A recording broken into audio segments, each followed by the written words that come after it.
Unsa no to? Unom ang konfirmadong namatay, samtang unom ang naangol, human mabalintong ang usa ka wing van truck nga kargado og mga biskwit sa barangay Marilog Proper, Marilog District, Davao City, niadtong Sabado sa buntag, Abril 11 ning tuiga. Gikan Bukidnon ang wing van truck ug padulong unta sa Davao City.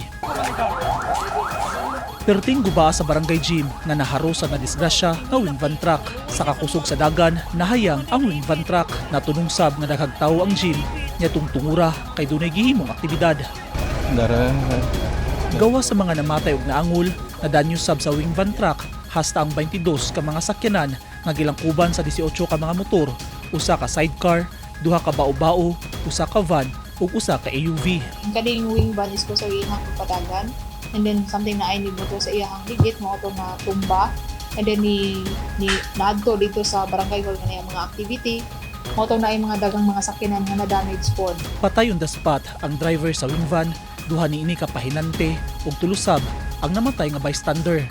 Gila ang namatay nga driver sa wing van truck nga si Rodrigo Fronda Jr., 40 anyos ug iyang duha ka helper nga sila Remark Banaban, 21 anyos ug Lorin Jake Baal, 15 anyos. Pulo sila residente sa Panabo City, Davao del Norte.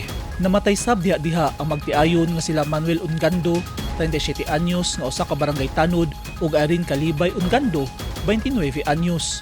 Samtang namatay sa Southern Philippines Medical Center kun SPMC ang senior citizen nga si Jose Faustino Gunse, 71 anyos. Sa unom nga naangol sa insidente, tulo niini ang gidala sa SPMC nga gilang sila Louie Lazo, 41 anyos, purok leader sa Sitio Sabang, Alan Ramos, 54 anyos, purok leader sab sa Sitio Matigsalog, Paterno Amben, 56 anyos, usa ka barangay tanod.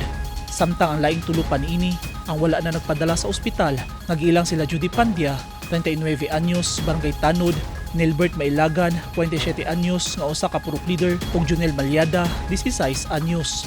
Reckless imprudence resulting in multiple homicide and serious physical injuries and damage to property, unta ang kaso nga tubangon sa driver.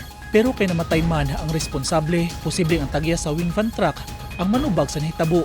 Yes sir, ang trubago na ni sir may isang sa paiya sa maong wing van sir no, so civil liability, so possible financial assistance to those sir no namatay, na injured, ug katong sa mga na-damage nga property. Pahimangno sa mga otoridad sa mga motorista nga susihon gyud og ayo ang sakyanan, ayha mo biyahe aron malikayan ang posibleng disgrasya ug aron malikayan nga dunay maangin nga kinabuhi. Eugene Hinutan, Newsline Philippines. Stay safe.